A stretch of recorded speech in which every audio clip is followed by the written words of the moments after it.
سلام ቤተሰብ ናይ ሎማዓንቲ ፊልም ሰሚዕኹም ሪኢኹሞን ዘይትፈልጡ ናይ ቤት ማእሰርቲ ታሪኽ እዩ። እቲ ፊልም እንትጅምር ፍልይ ዝበለ ናይ ምግቢ ምድላው የርእየና። ቤት ማእሰርቲ እውን ኣይመስልን። ሕድሕድ ምግቢ ብጥንቃቐ ተዳልዩ ጽሬቱ ዝረጋገጽ 5 ኮኸብ ዘለዎ ሼፍ እዩ። ሕድሕድ ንጥረ ነገር ይፍትሾ ዘየለ ምግቢ ድማ የለን። ካብ ጾም ክሳብ ስዕረት ኩሉ የዳሎ ልክዕ ምስ ነቕሓ ንባዕሉ ዝረኸቦ ርእይዎ ምስ ዘይፈልጥ ሽማግለ ሰብኣይ ኣብ ሓደ ክፍሊ ተደርቢዩ እዩ። ኣበይ ኢና ዘለና ኢሉ እንትሓቶ ኣብ መበል 47 ፎቕ ከም ዘለው ይነግሮ። እቲ ሽማግለ ደጋጊሙ መበል 48 ፎቕ ኣዝዩ ዝሓሸ ቦታ እዩ ይብሎ። እቲ ሓድሽ እስር ግን ንታሕቲ ይርኢ ንምቕጻር እውን ኣይምችእን።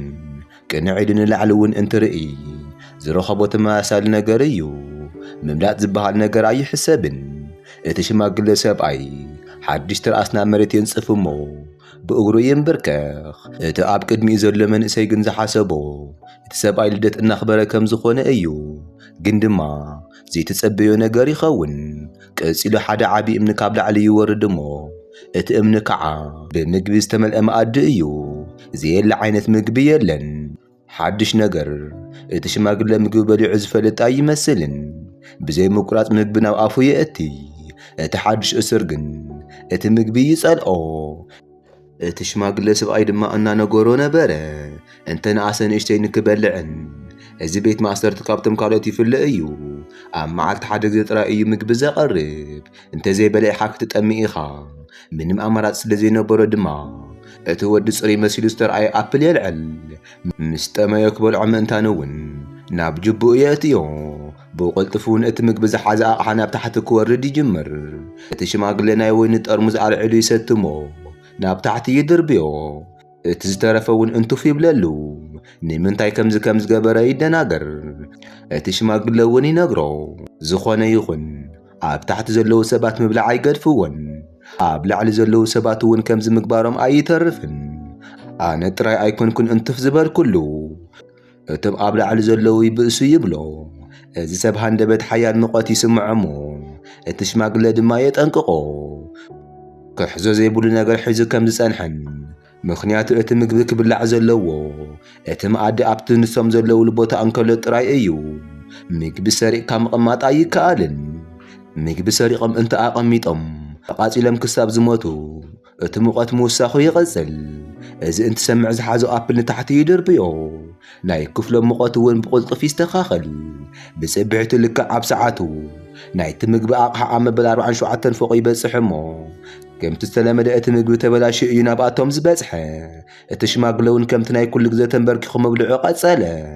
ብምግቢ ቀልዲ ኣይፈልጥን። በሊዕ ምስ ወድአ እውን ኣብ ታሕቲ ናብ ዘለዉ እሱራት ይሸይን። እዚ እንትርኢ ኣዝዩ ይስንብድ እሞ እንታይ ኢኻ ትገብር ዘለኻ እንትብሎ ዝተወሰነ ፍሊቨር እናወስኽ ክሎም እየ ይብሎ። እዚ ሰሚዑ ከብዱ ይርበሽ። እንተኾነ ግን ብቕልጡፍ ናይቲ ጉዳይ ርእሲ ይቕይር እሞ ኣብ ታሕቲ ክንደይ ዝኾኑ ክፍልታት ኣለዉ ኢሉ ይሓቶ። እቲ ሽማግለ ግን ከም ዘይፈልጥ ይነግሮ። እቲ ሽማግለ ቅድሚ ሕጂ ኣብ መበል 132 ፎቕ እዩ ነይሩ። እንተኾነ ግን ኣብ ታሕቲ ካልኦት ብዙሓት ክፍልታት ኣለዉ። ክንደይ ዝኣክል ምግቢ ይበጽሕ ንታሕቲ ኢሉ እንትሓቶ ድማ ኣይኮነን ዶ ምግቢ ሽንቱ እውን ናብኡ ኣይበጽሕን ይብሎ። ግን እቲ ወዲ ይደናገር እሞ እቲ ሽማግለ እንትርአ ዝጠመየ ኣይመስልን። እንተኾነ ግን እቲ ሽማግለ ካራ የውፅእ። እሺ ቤተሰብ እቲ ፊልም ክሳብ ኣብዚ ምርኣኹም ዘይተርፍ ሓንቲ ላይክን ሓንቲ ሳብስክራይብን ንዓይ ዓቢ ነገር እዩ እሞ ሓጉዝኒ። ካልኦት መንገድታት ከም ዝነበርዎ ይናገር። እዚ ሰብ 3 መዓልቲ ምግቢ ኣይበልዐን። ኣብ መጠረሽታ ግን ካብዚ ንላዕሊ ክጻወር ኣይከኣለን። ቀስ ኣቢሉ ጻዕዳ ዓተር ኣልዒሉ ይበልዕ እሞ ጣዕሙ ግን ቀልጢፉ ክለምዶ ኣይከኣለን። ቀስ ብቐስ እቲ ሰብኣይ የለማምዶ። ነቲ ሽማግለ እውን ከቕንኦ ይጅምር። ብዘይ ምንም ሓሳብ ብሸለልትነት ምግቢ ከባኽን ይጅምር። ወሚት ክሳብ ዘብሎ እውን ይበልዕ። እንተኾነ ግን ሓደ መዓልቲ ሓንቲ ዝሓረቐት ጓል ኣብቲ መኣዲ ኮፍ ኢላ ትመጽእ። ወዳ ዝጠፍኣ እያ። ካብኡ ቅልጥፍ ኢሉ እንታይ ከም ዝተፈጠረ ይሓታ። ግን እታ ጓል ተጨኒቓ እንትኸውን እቲ ሽማግለ እውን የጠንቅቖ ኣብ ዘየእትዮ ጣልቃ ንከይኣትን ጽልልቲ ከም ዝኾነት ይነግሮ። ወዳክ ትእልሽ በቦርሑ እያ ትመጽእ ካብኡ እቲ መኣድን ታሕቲ ይወርድ እሞ ኣብ ታሕቲ ዘለው ክልተ ኣወዳት ጎቲቶም ይወስድዋ እዚ እንትርኢ ብኣውያት ቀውጢ ይገብሮ ጠጠው ከብሎም ይደሊ ናብ ታሕቲ ክወርድ ደስ ይብሎ እንተኾነ ግን ሕድሕድ ክፍሊ 6 ሜትር ርሕቐት ኣለዎ ካብዚ ዘሊሉ ማለት ድማ ወይ ሞት ወይ ከዓ ኣካለ ጉድኣት እዩ ትርፉ ብቁልጡፍ እውን እታ ጓል ናብቲ መኣዲ ካልኣይ ትምለስ እቶም ክልተ ኣወዳት ካልኣይ ኣይተረኣዩን ካብኡ እቲ ወዲ እውን ይርድኦ እቲ ቤት ማእሰርቲ ክንደይ ዝኣክል መፍርሒ ምዃኑ እቲ ወዲ ብቁልጡፍ ይርድኦ ምስቲ ሽማግለ እውን ዕርክነት ይጅምሩ ካብዚ ሕማቕ ቤት ማእሰርቲ ብሓባር ኮይኖም ብዓወት ምውፃእ እዩ ትልሞም እንተኾነ ግን እሰይ ጸኒሖም እቲ ሽማግለ ሕማቕ ነገር የምህሮ ሓደ መዓልቲ ምሸት እቲ ዘለውዎ ክፍሊ ዝተፈለየ ጨና ክጨይን ይጀምር እቲ ሽማግለ እውን ክፍሊ ክቕይሩ ከም ዝኾነ ይነግሩ ካብዚ ዝሓሸ ቦታ ከም ዝበጽሕም እውን ተስፋ ይገብሩ ብቁልጡፍ ኩሉ ሰብ ይድቅስ እንተኾነ ግን እቲ ወዲ እንትነቅሕ ንባዕሉ ዝረኸቦ ኣብ ዓራት ተኣሲሩ እዩ እቲ ሽማግለ ሰብኣይ ድማ ሕማቕ ነገር ንምግባር ኣብ ቅድሚኡ ኮፍ ይብል ምኽንያቱ ሕጂ ዘለዎ ክፍሊ መበል 171 ፎቕ እዩ ናብዚ ቦታ ምግቢ ኣይበጽሕን ዝጠዓም ዝለሓስ እውን ኣይተርፍን እቲ ሽማግለ ሰብኣይ ካር ኣውፂኡ የፈራርሑ ኣብዚ እቲ ናይ ምግቢ ተቆጻጻሪ ሼፍ ኣብ ንእሽተይ ሸሓነ ኬክ ሒዙ ኣዝዩ ይሓርቕ ኣብ ኢዱ ሓንቲ ፍረ ጸጉሪ ሒዙ ካብኡ ምስ ሕድሕድ ሼፍ ጸጉሪ እናመሳሰለ እንትኸውን ምኽንያቱ ድማ ኣብዚ ቤት ማእሰርቲ ብምግቢ ቀልዲ ኣይፍለጥን ኣዝዮም ጥንቁቓት እንትኾኑ ዝኾነ ስሕተት ምስራሕ ኣይሕሰብን እቲ ምግቢ ዝዳሎ ኣብቲ ላዕለዋይ መጀመርያ ፎቕ እንትኸውን እንተኾነ ግን ገና ኣብ ካልኣይ ፎቕ እዩ እቲ ምግቢ ካብ ጥቕሚ ወፃኢ ዝኸውን ንሕድሕድ ምግቢ ምግጣም ይጅምሩ ካብኡ የባኽንዎ ነቲ ወዲ ኣሲሩ የቐምጦ ን7 መዓልቲ ጫፎ ኣይተንከፎን እንተኾነ ግን ሕጂ እውን ናብዚ ቦታ ምግቢ ክበጽሕ ኣይከኣለን ከይቀተሎን 7 መዓልቲ ምስ ጸንሐ ንሰሙን ዝኣክል ይጠምዩ ግን እቲ ሽማግለ እቲ ጥሜት ክጻወሮ ኣይከኣለን ካሮ ኣውፂኡ ናይቲ ሰብኣይ ክዳን ምቕዳድ ይጅምር እሞ ብጭካነ ቆራሪጹ ምግቢ ክገብሮ እንትዳሎ ኣብዚ ናይ ሞትን ሕዌትን ኩነታት መንጎ ኣብቲ ናይ ምግቢ መቕረቢ መኣዲ እታ ጽልልቲ ጓል ኮፍ ኢላ ትመጽእ ነቲ ሽማግለ ምንም ምሕረት ኣይገበረትሉን ነቲ ወዲ ግን ህይወቱ ተትርፈሉ እንተኾነ ግን ነብሲ ስሒቱ ነይሩ እንትነቅሕ ዘፍርሕ ነገር ይርኢ እታ ጽልልቲ ሰበይቲ ነቲ ሽማግለ ተቆራርጾ ኣብ መጠረሽታ እውን እቲ ሰብኣይ ከምኣ ክኸውን ይግደድ ንዓዋርሕ ብጽንዓት ጸኒሑ ካልኣይ እንትነቅሕ ንበዓሉ ዝረኸቦ ኣብ መበል 33 ፎቕ እዩ ሕጂ ምስ ጓል እዩ ተመዲቡ ንሳ ድማ ከልቢ ዝሓዘት እንትኸውን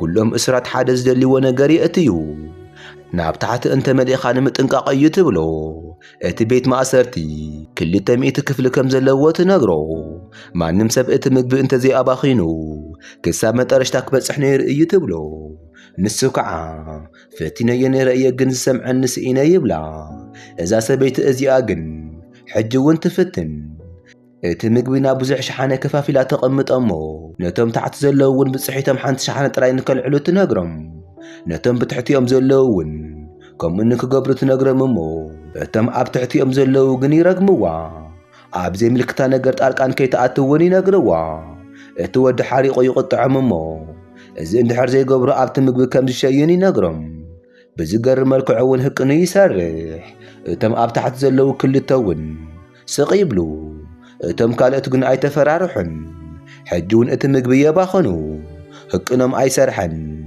ኣብ ዝቕጽል መዓልቲ እታ ጽልልቲ ሰበይቲ ኣብቲ መኣዲ ደቂሳ ትወርድ ኣዝያ እውን ተጐዲኣ ስለ ዝነበረት ክልቲኦም ተሓጋጊዞም ኣብ ዓራት የደቅስዋ ቁስላ እውን ይጸርጉላ ምሸት ግን ሃንደበት እተን ኣዋልዲ ይበኣሳሞ እቲ ወዲ የናግፈን እታ ጽልልቲ ሰበይቲ ነቲ ኸልቢ ስለ ዝቐተለቶ እንትኸውን ካብኡ ንድሓር እታ ሰበይቲ ተስፋ ትቖርጽ ነገራት ክትቕይሮም እውን ኣይትደልን ካብዚ ምትራፍን ምምላጥን ጥራይ ይኸውን ሓሳባ ካልእ ወርሒ ይሓልፍ እሞ እቲ ሰብኣይ እንትነቅሕ ዘፍርሕ ነገር ይርኢ እታ ሰበይቲ ንባዕላ ተሓኒቓ ትመውት ኣብ መበል 200 ፎቕ እዩ በፂሕዎም እቲ ቤት ማእሰርቲ ክንደይ ደረጃ ክህልዎ ይኸውን እቲ ወዲ ይፈርሕ እቲ ምግቢ መትሓዚ መኣዲ ጥራይ እዩ ዝመጽእ በዚ ከዓ ንብዙሕ መዓልቲ ኣይበልዐን ዝሓለፈ እውን ክዝክር ይጅምር እቲ ሽማግለ ሰብኣይ ይረኣዩ እታ ዝተሓነቐት ሰበይቲ እውን ከይተረፈት ትረኣዩ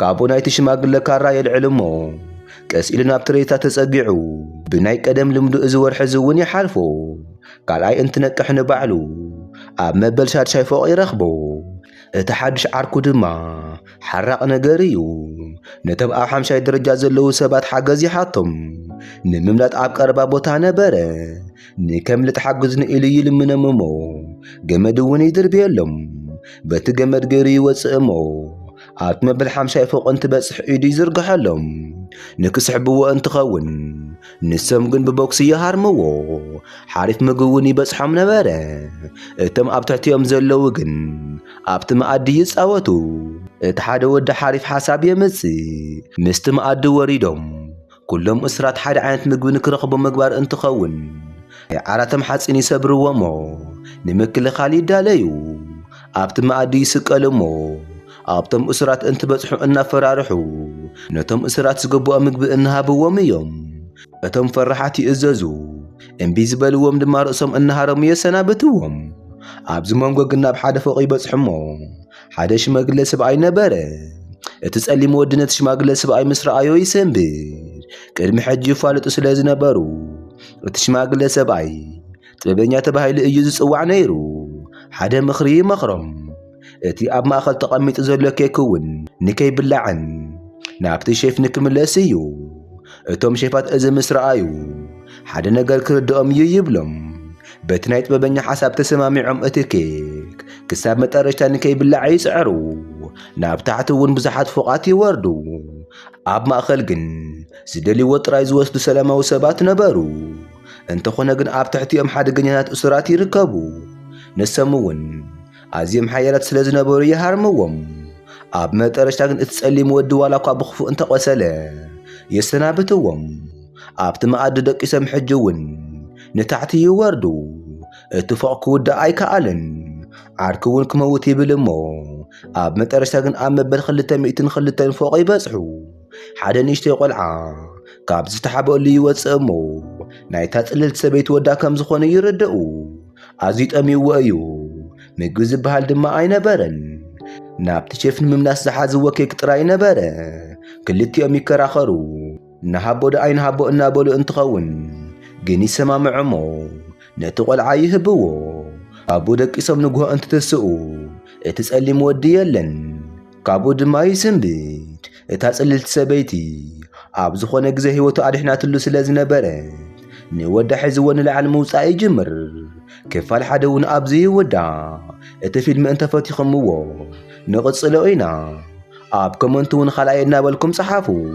ሳብስክራይብ ምግባር እውን ኣይትረስዑ ክሳብ ኣብ ካልኣይ ክፋል ንራኸብ እውን ሰሰናዩ ንዓኹም ይኹን